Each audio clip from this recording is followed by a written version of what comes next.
Enterobius vermicularis es uno de los parásitos más simples en cuanto a su ciclo, ¿ya? Porque cuando la hembra está en el ciego, es fecundada por el macho. El macho solamente tiene el rol de fecundar. Entonces el macho fecunda y la hembra ya queda llena de huevos y por ende necesita salir a poner los huevos. Pero ¿cuál es el camino que va a seguir la hembra para poner huevos? Va a ir a la región perianal. Entonces imagínense una hembra que tiene la forma de un alfiler, que cuando está llena de huevos por ende es más redondeada, y esta hembra llega a la región perianal. Es decir, sale, ¿no es cierto? Sale a la superficie para poner sus huevos. Ustedes se podrán imaginar a un gusano más o menos de 1 centímetro, delgado, unos 0,3 milímetros de ancho, pero en cantidad, que la gente reporta como hilos blancos. ¿Ya? Entonces, para que se hagan la idea, hilitos cortos, de 1,2 centímetros. Entonces, cuando esa hembra se encuentra en la región perianal, ¿qué es lo que va a hacer? Va a comenzar a secarse, hay una disecación por el contacto con el oxígeno. Entonces, cuando empieza a disecarse, empieza ya a sentir los dolores, digamos, para eliminar los huevos. Entonces, yo me imagino que con esa boca y unas alas cefálicas que tiene, se agarra bien de la región perianal y ya con ese esfuerzo estalla, literalmente.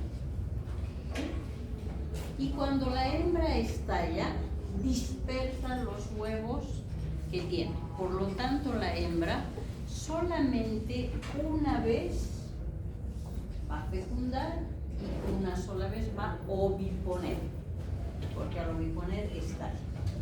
Entonces, esta hembra que está cuando sale reptando por las partes íntimas, entonces yo me imagino que los niños tienen una sensación rara, ¿no es cierto? Imagínense que alguien está durmiendo y que sienta cierto movimiento, entonces hace que ese niño se despierte, hace que ese niño tenga miedo de dormir, hace que ese niño tenga insomnio. Entonces es por eso que los niños cuando tienen enterobius vermicularis, que se llama pinworm porque es en punta de alfiler, también se llama oxiuro. Entonces este parásito de alguna manera interfiere en el dormir de los niños. Y en las niñas peor, porque puede irse hacia la vagina y también poner huevos. Entonces es más peligrosa porque ya puede dar lugar a otro tipo de infección, ¿cierto? Una salpingitis, una vaginitis, por la presencia del huevo. Estos huevos, cuando son dispersos en la región perianal, van a tener un pegamento. Y ese pegamento, obviamente, se va a acomodar en toda la parte anal. Es por eso que cuando hacemos el diagnóstico, no podemos decir sospecho que tiene enterobius vermicularis, por ende que le hagan un poco parasitológico, porque el parásito no sale con las heces, ¿sí? El parásito elimina los huevos cuando la hembra estalla. Hay una técnica que es muy clásica para este tipo de parásitos. Y tomen en cuenta porque es el test de Graham. Entonces, el test de Graham nos dice, ¿no? Se agarra un portaobjetos. Bueno, al portaobjetos lo vamos a dejar tranquilito y vamos a agarrar una bajalenguas o un tubito de laboratorio de unos 10 ml, donde, préstame por favor, le vamos a poner un scotch. El scotch lo pegamos aquí, le hacemos dar la vuelta y lo volvemos a pegar acá. Entonces tenemos esto con una lámina de scotch delante. ¿Y qué vamos a hacer? Tenemos que recuperar huevos. Para recuperar los huevos vamos a agarrar o ese tubo o ese bajalenguas que tiene ya el scotch y le vamos a tomar la muestra en la región anal. Ya, entonces vamos a hacer toques, movimientos, de tal manera que en el scotch se peguen los huevos. Y después, cuando ya hemos tomado la muestra, agarramos el portaobjetos. ¿Estás grabando? Agarramos el portaobjetos, ponemos ahí el scotch, lo descolamos de este lado, va hacia atrás, de este otro lado va al otro lado y lo fijamos. Una vez que ese scotch está bien pegado en el portaobjetos, lo llevamos al microscopio. No está teñido, no tiene ninguna coloración. Por lo tanto, solamente vamos a ver el portaobjetos. Y ese portaobjetos nos va a mostrar huevos translúcidos. Unos huevos que van a tener la forma de D, una parte plana y la otra convexa. ¿Y por qué tiene esa forma de D? Porque vamos a tener a la larva doblada, la larva giriforme. Va a estar así enroscado.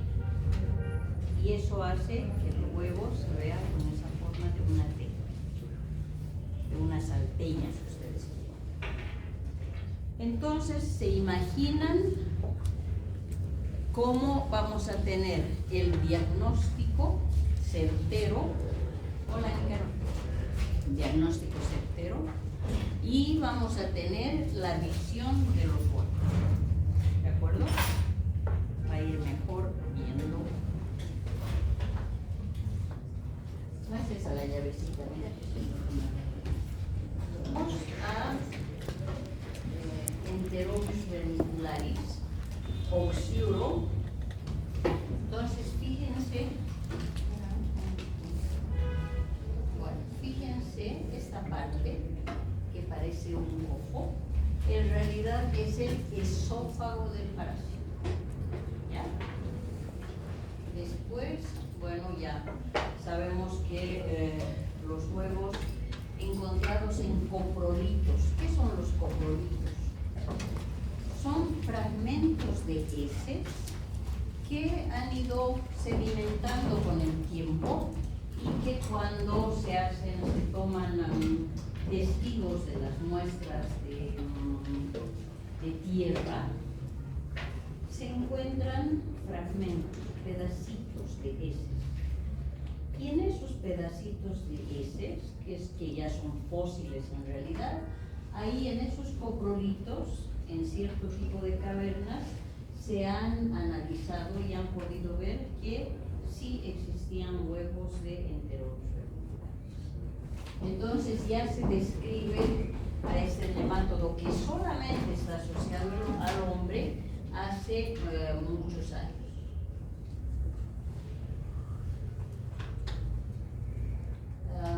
Lo que les decía, las personas reportan hilos blancos. Fíjense cómo se ven los adultos a simple vista. Entonces, ¿qué podemos decir?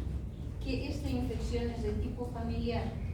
porque por la forma como están eliminados los huevos, cuando se va pasando el tiempo, esos huevos que han sido eliminados no están embrionados, pero con el calor del cuerpo comienzan a embrionar y la larva ya se torna infectante al cabo de unas 6 horas. Entonces, ¿qué pasa? Que las personas que están infectadas van a eliminar los huevos que van a estar en su ropa interior, en las pijamas, en las sábanas. Entonces, cuando uno va a tender la cama, sacude las sábanas, ¿no es cierto? Y al sacudir las sábanas, esos huevos se van a poner en suspensión. Y nosotros mismos que estamos sacudiendo, estamos respirando, y al respirar vamos a inhalar y nos vamos a infectar. Entonces, ya estamos viendo que puede ir por parte oral y por parte inhalatoria. Son las dos vías de infección. Y ahí tenemos a Enterobius vermicularis hembra. ¿Por qué se llama pinworm? Tiene la forma de un alfiler.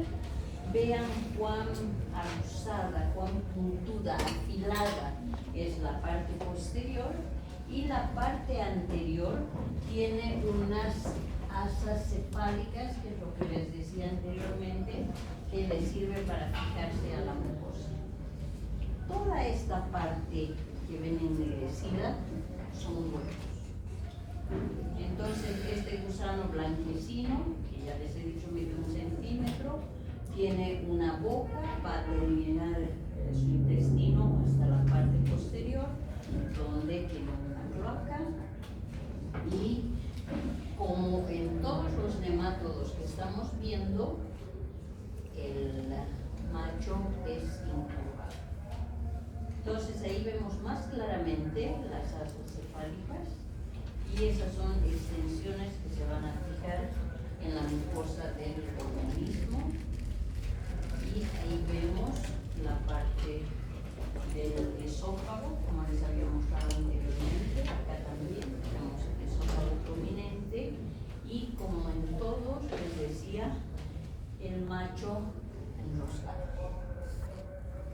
Solamente para fecundar, después se elimina con las heces. Entonces, como verán, tiene la boca, tiene el intestino, que en este dibujo es la parte verde, y después la parte roja, el testículo, el canal eyaculador. Allá también, sin tinción, se puede ver el esófago prominente, y en el otro, de una forma mejor, la parte enroscada. Ahora, si hacemos un corte transversal, ¿qué vamos a ver? Varios gusanos, ¿no? Varios enterobios que han sido cortados. Aquí solamente vemos el aparato digestivo, aquí podemos ver el aparato digestivo, y puede ser el ovario o puede ser el testículo, como también se ve arriba, dependiendo si es hembra o macho. Entonces, una vez que las hembras y los machos han copulado, van a dar lugar al huevo. El huevo coloreado, el del centro, muestra una masa embrional. Es así como se elimina, ¿ya? Embrionado, pero no infectante.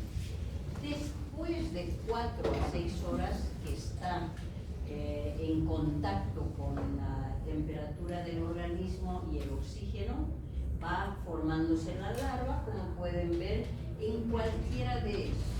Vean la larva cómo está enroscada y tiene la forma de una T.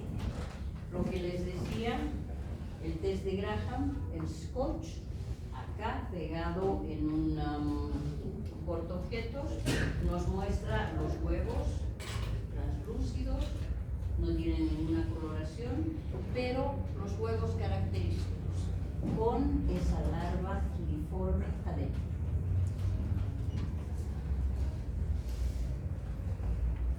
Tenemos otro scotch con cantidad, vean la cantidad, porque obviamente ustedes le piden al paciente que vayan a la toma de muestra, escúchenme bien por favor, jamás tomen una muestra estando a solas con el niño.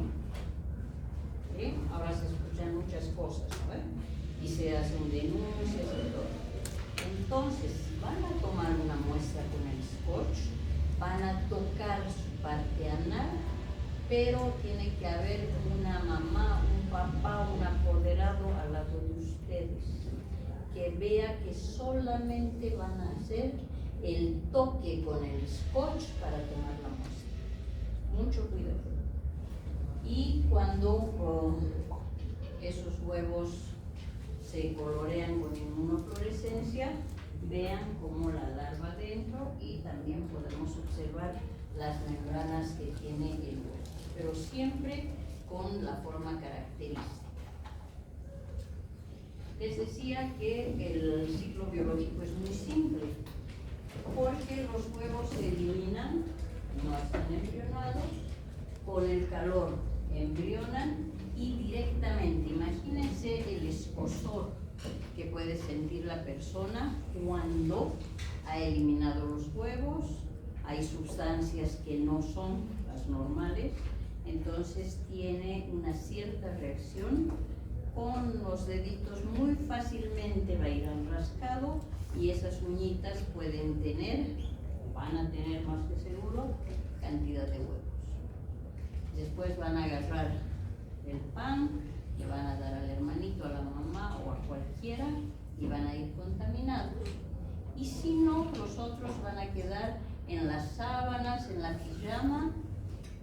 Después de que son sacudidos, están en el aire, van a caer a los juguetes, a los muebles, entonces fácilmente de solo tocar nos podemos infectar.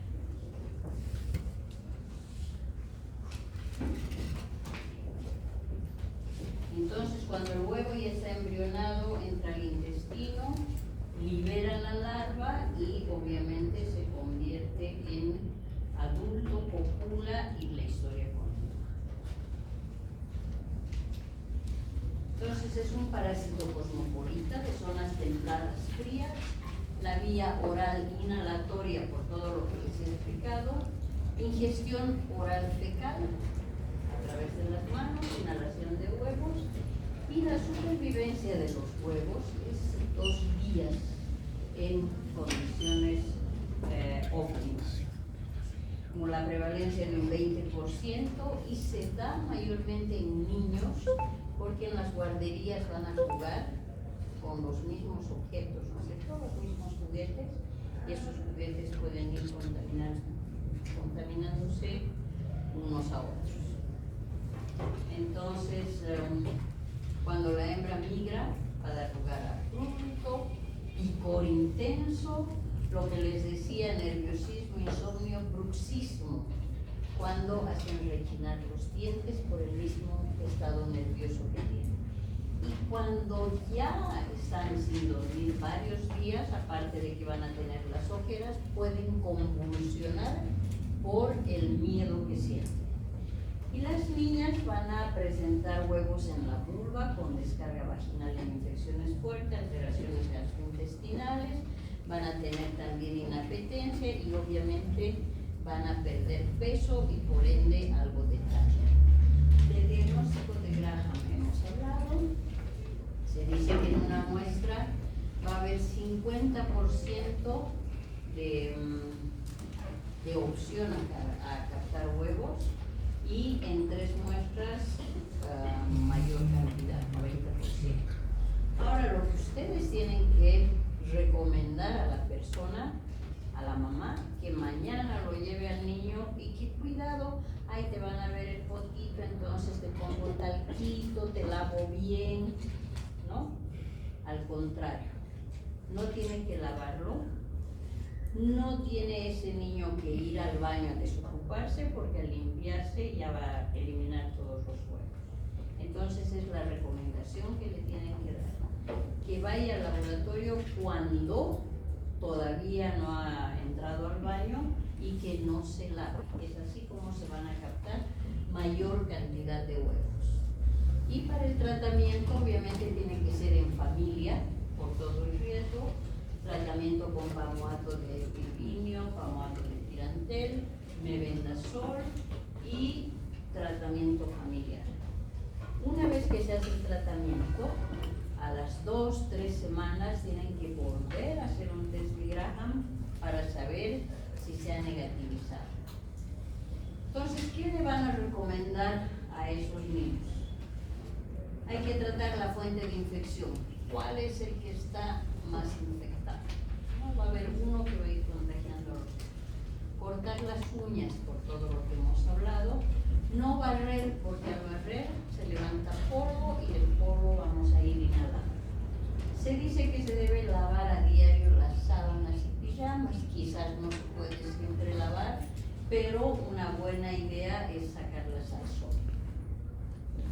Y obviamente proteger los alimentos. Si sabemos que hay este parásito que está rondando en la casa, sabemos que puede estar en suspensión, entonces tapar los alimentos, guardarlos. Y administrar pomadas alrededor del ano para que ese niño ya no se esté rascando. Se rascan con intensidad por la presencia del parásito y se hacen heridas. Y por esas heridas también vuelve a entrar el huevo cuando ya está larvado. También se recomienda el uso de pijamas ajustados y se dice que la bañera es una posible fuente de infección. Si vemos claro, ¿cierto? Se va a lavar, los huevos van a estar ahí y entra alguien después que va de alguna manera tomar algo de agua y ahí viene la infección directa. Entonces, eso sería en cuanto a enterobius. Si tienen alguna pregunta, por favor, yo voy a ir al comienzo para el otro parásito. ¿Alguna pregunta sobre enterobius?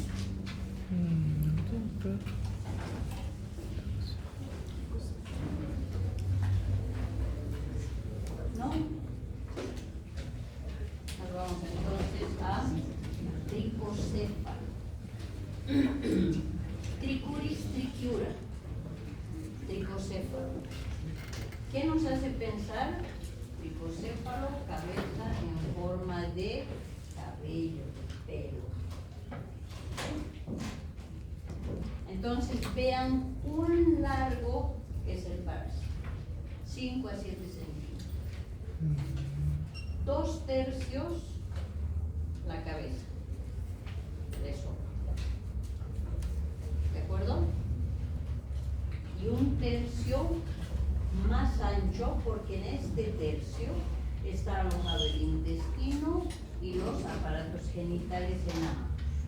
Como los nemátodos de este capítulo, vemos que tiene la parte enroscada, la parte posterior. Entonces, este nemátodo ha sido primeramente descrito en 1740, imagínense, hace cuántos años, en 1761, ya hay una descripción exacta de su morfología a través de las figuras que podemos observar: parásito alargado, cilíndrico, forma de látigo la hembra, más enroscado el macho. Linneo también lo dibuja, y en 1782 ya Goetz lo denomina como tricocéfalo. Este nemátodo también tiene sexos separados, y hemos dicho hembra forma de látigo, macho enroscado. Allí pueden ver fácilmente y me van a decir, hay 5 hembras y 6 machos, ¿verdad? Ya los han identificado fácilmente. Entonces tienen una cutícula rígida, es bien elástica, y en lo elástica que es, queríamos poner bien bonito en el porta y ¡pau! Se nos rompió. Entonces nosotros, como sentíamos que era elástico, y lo acomodamos bien, pero así no se puede. Se lo localizan en el ciego, igual que enterobios vermiculares, pero tienen una característica. En infecciones severas se pueden alojar en el apéndice o cualquier parte del colon y en algunas veces también en hígado. Este tricocéfalo es hematófago, eso tomen bien en cuenta. Y la parte posterior, hemos dicho que es más gruesa porque va a albergar el intestino. Entonces, imagínense, acá tenemos la boca, tenemos todo esto que es el esófago, vean la forma que tiene el esófago, tenemos un anillo nervioso y en la hembra tenemos la vulva, la vagina, tenemos también el útero, el ovario, el oviducto y el ovario. Entonces vean la forma que tiene para llegar hasta la vagina. Y el intestino recorre todo el cuerpo. Lo mismo va a pasar en el macho.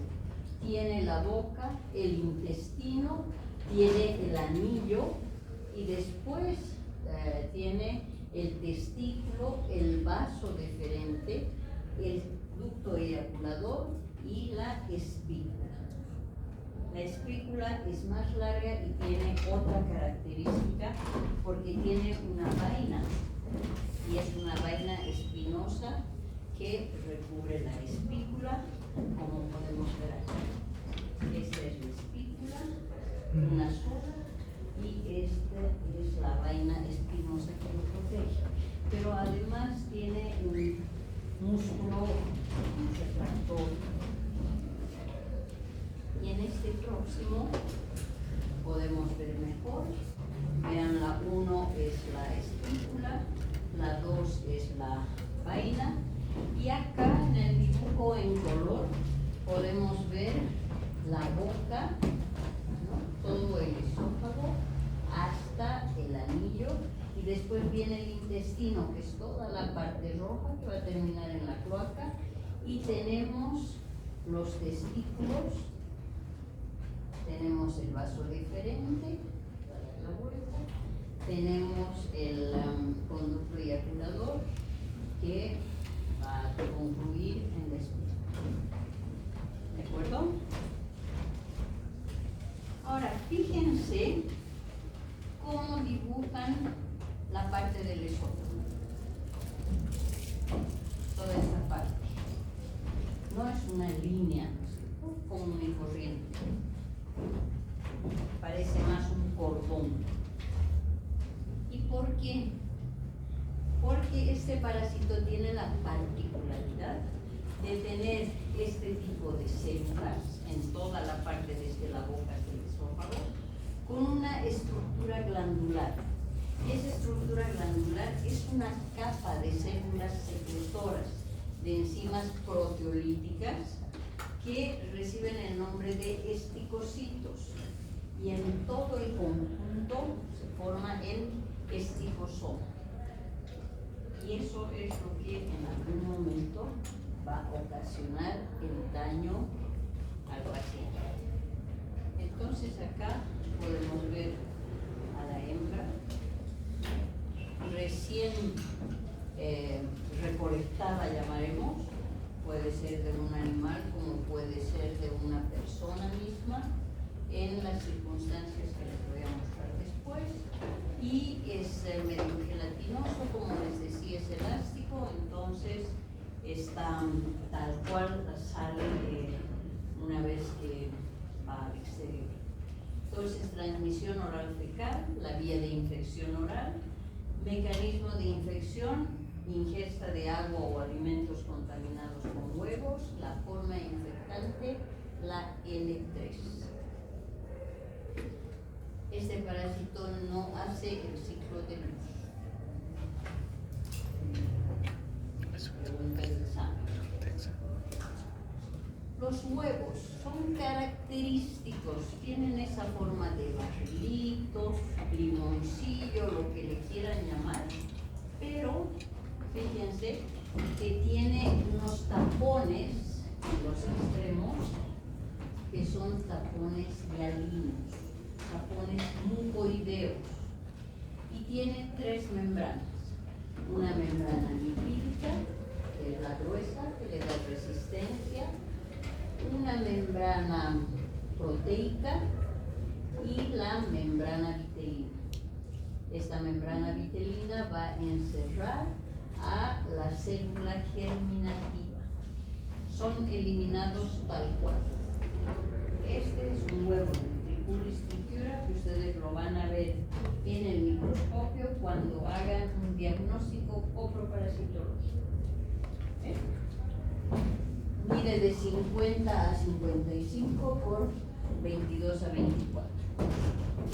Sobrevive bastante tiempo en medio ambiente y temperaturas ambientales óptimas para él, como es sombra, temperatura no muy cálida, pero también algo de humedad. Ahí tenemos otro huevo sin coloración. Vean que igual se notan las membranas, la membrana lipídica, la proteica y la germinativa, siempre con el óvulo o embrión o célula germinativa. Y los tapones mucoideos. Es la característica de este parásito. Entonces pueden ver distintas tomas, huevos no embrionados, todos tienen la misma característica, son inconfundibles, dependiendo con qué, si estamos viendo con rubor directo o con algún otro colorante, entonces tenemos una coloración más o menos intensa. Y después de que se han infectado las personas, 2 meses y medio, comienzan a eliminar los huevos. De 2.000 a 10.000 por día. Viven de 1 a 8 años. Entonces, entre Enterobius y Trichuris trichiura, ¿cuál tiene mayor potencial biótico?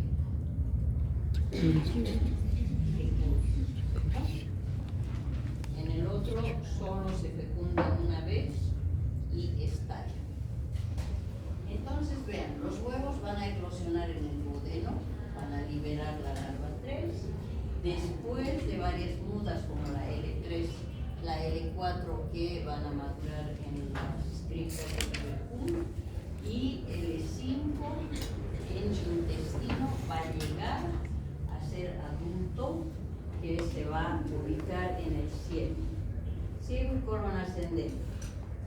Se introducen en la mucosa. Imagínense ese cabello, ese esófago largo que se ve, se va a encriptar entre las vellosidades. En la boca tiene un estilete. Entonces, a través de ese estilete va a perforar y va a tomar su alimento. La parte posterior, la parte más gruesa, está flotando en el humo, hembras y machos, y es en ese momento que copula. ¿De acuerdo? Entonces, el hospedero, el humano, también hay algunos cánidos. Es un ciclo de vida simple también, porque una parte se desarrolla en el suelo, recuerden que es geoelemento. Entonces los huevos no embrionados que observamos en las heces fecales tiene esa célula germinativa, pero cuando está en la tierra, ese embrión se desarrolla en larva 1, 2, larva 2, rapitoide, larva 3, filariforme, que es la forma infectante. La persona va a ingerir esos huevos y la L4 en las glándulas del tuberculum, después va a pasar al colon, y cuando sea adulto va a vivir entre 1 y 8 8 años, la mayoría dicen 3, y van a copular y van a dar lugar otra vez a los huevos. ¿De acuerdo? No tenemos visita.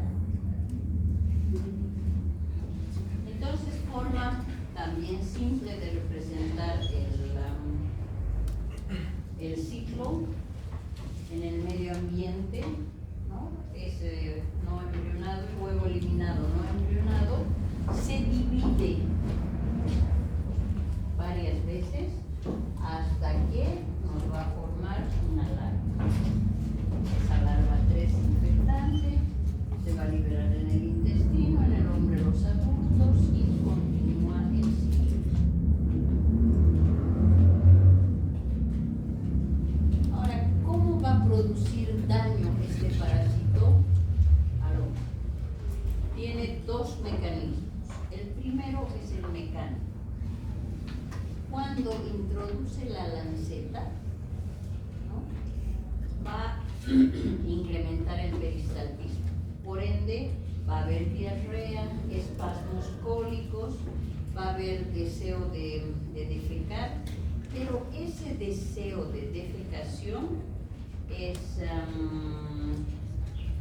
doloroso y produce unas ganas intensas de defecar. Entonces, en esas ganas intensas de defecación, que se llama tenesmo, son solamente ganas. Se hace el esfuerzo, pero no sale materia fecal. Y es esa intensidad, con ese tenesmo, que va a dar lugar al prolapso rectal.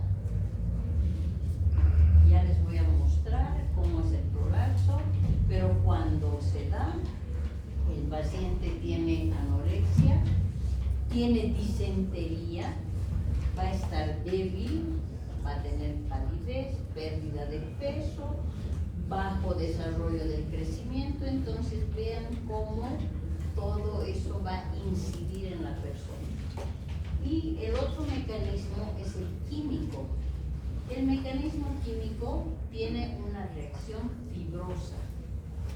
Entonces van a haber células que van a rodear al parásito en el afán de aislarlo, ¿sí?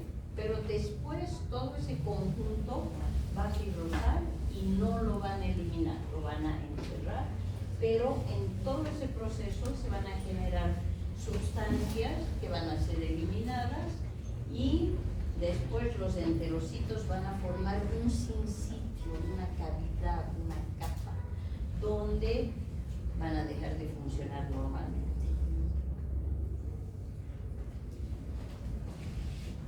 Ahora, mayor carga parasitaria da lugar a una mayor gravedad en la infección. Entonces, toda la severidad está en función de la carga parasitaria. Pocos parásitos, una infección incipiente.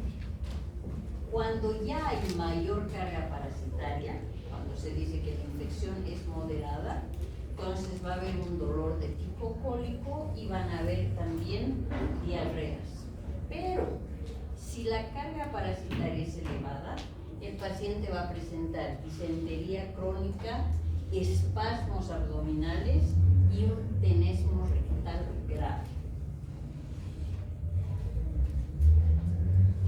Entonces vean ustedes en el lado derecho superior ya un intestino que está parasitado.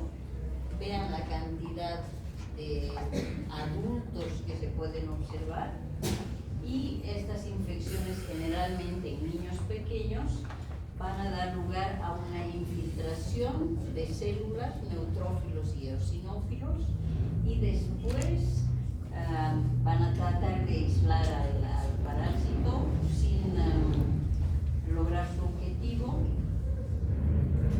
pero con esa cantidad que está con su lanceta tomando su sangre, su alimento, entonces va a comenzar un síndrome anémico.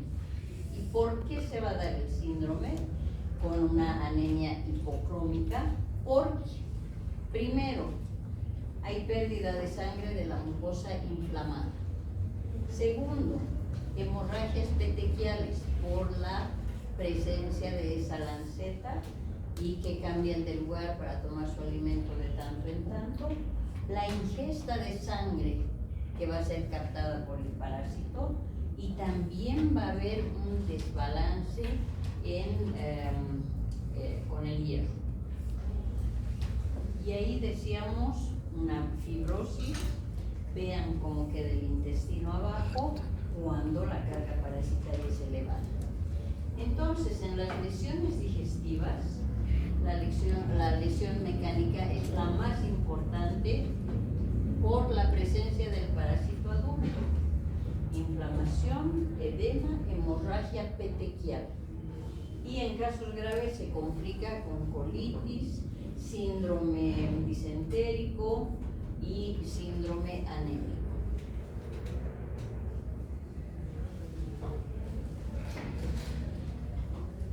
Las manifestaciones clínicas: colitis crónica, dolor abdominal, diarrea crónica, síndrome disentérico, pujo tenesmo, retardo del crecimiento, disminución de peso, anemia ferropriva.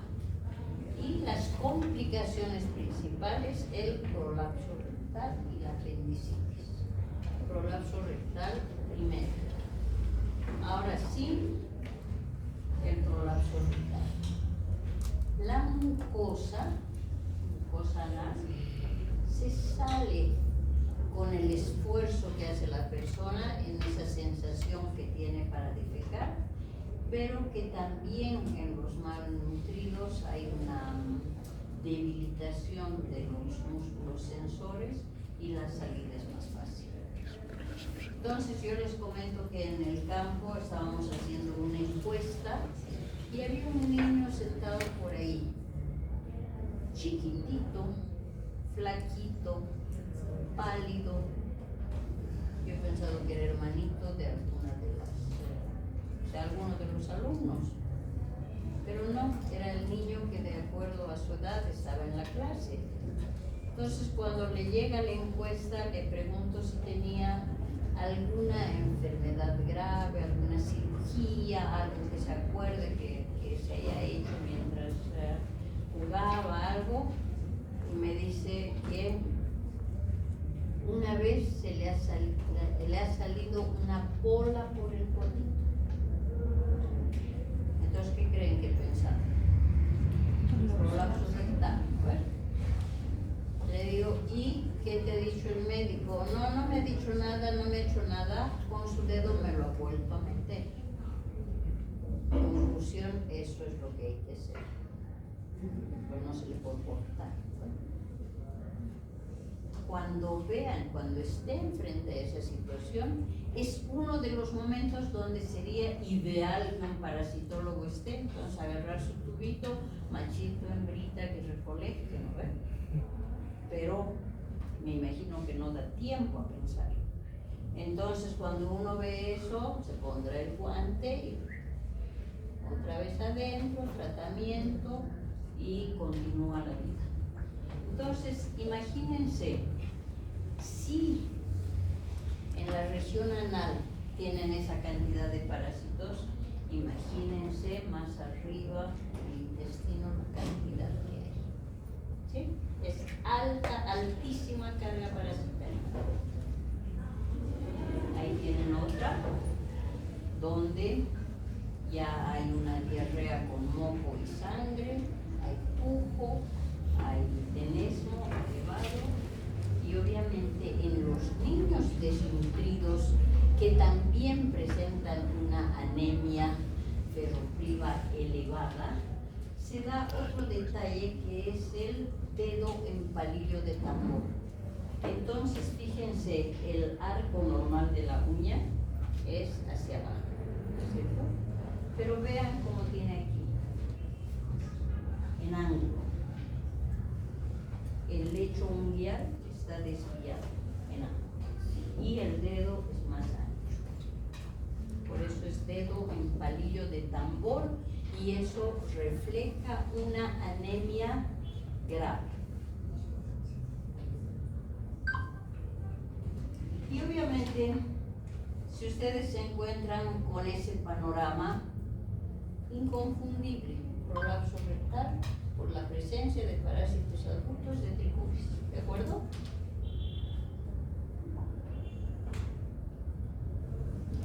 Para el diagnóstico ya hemos visto que está la identificación de huevos. Si queremos saber cuán grave es la infección y qué cantidad hay de huevos de parásitos adultos, entonces vamos a usar el método que es cuantitativo, el CATO-CATS, y eso nos va a dar una relación. Pero el CATO-CATS no es solamente para que tengamos idea de la mayor o menor cantidad de huevos que tiene la persona. Es para darnos una idea de la gravedad de la infección que se presenta. ¿Sí? Y ahí ven los huevos, que todos van a tener la misma forma. Ya les he dicho, dependiendo de la coloración, se ven más o menos intensos, y es el método de diagnóstico en un coproparasitología. También puede haber una biopsia en el examen de la mucosa rectal cuando hay una proctoscopía, donde se puede ver una carga en un sondaje, y en el prolapso rectal la cantidad de parásitos adultos que presenta la persona que ha derivado en la complicación del prolapso. Y ahí podemos ver la parte posterior de una hembra adulta de Trichuris trichiura. Entonces, para el tratamiento se recomienda la administración de mebendazol, 100 miligramos 2 veces al día por vía oral durante 3 días. Y programa de tratamiento masivo, una sola dosis de 500 miligramos. Hay otras alternativas también de albendazol una vez al día durante 3 días, otra de menos cantidad, 3 días también, y puede utilizarse el tiabendazol, pero se debe tratar a la familia para prevenir el contagio. Generalmente esos fármacos no se deben utilizar cuando la persona está embarazada. Y para el control y la profilaxis siempre se debe recomendar a las personas beber agua filtrada y o hervida, evitar que las heces contaminen los alimentos, obviamente a través del polvo, lavar bien cuando las verduras se consumen crudas, lavarse las manos antes de cocinar, lavarse las manos antes de comer, después de defecar, son las medidas de higiene más recomendadas. Limpieza de manos, cepillado de uñas cortas, lo ideal, y evitar los vectores mecánicos, cubrir siempre los alimentos que están en caja, tratamiento de enfermos, tratamiento de aguas residuales, eliminación sanitaria discreta y no abonar con heces humanas. Pero lamentablemente en el campo es lo que más se ve. Los cultivadores, los que tienen sus cosechas, sus sembradíos, abonan con heces para que sea una mejor cosecha. No es lo ideal, pero es algo muy arraigado en el país. Es una infección frecuente en el hombre. Más de 1.000 millones de personas están infectadas en todo el mundo. 120 millones de niños en edad preescolar, 240 en edad escolar y prevalencia muy elevada, en algunos lugares hasta el 95%. Obviamente en poblaciones más pobres, con prevalencia de desnutrición proteico-calórica, con anemia y sin acceso a cuidados médicos, con oportunidades educacionales limitadas y bajos recursos. Entonces podemos ver en el campo, las carreteras, los caminos, tierra, las escuelas, ¿dónde es el baño? Ahí atrás. Entonces, desde niños están recibiendo una educación donde no hay condiciones sanitarias y tienen que ir detrás, ¿no es cierto? Hay letrinas, pero no hay llave de las letrinas, por lo tanto, ¿quiénes utilizan? No sabemos. Distribución geográfica también cosmopolita en todos los países tropicales y tropicales en vías de desarrollo, y lo principal, lo más grave, cuando se usan fertilizantes humanos y obviamente el hábito de la defecación. Listo, chicos, con eso habríamos terminado porque ya lo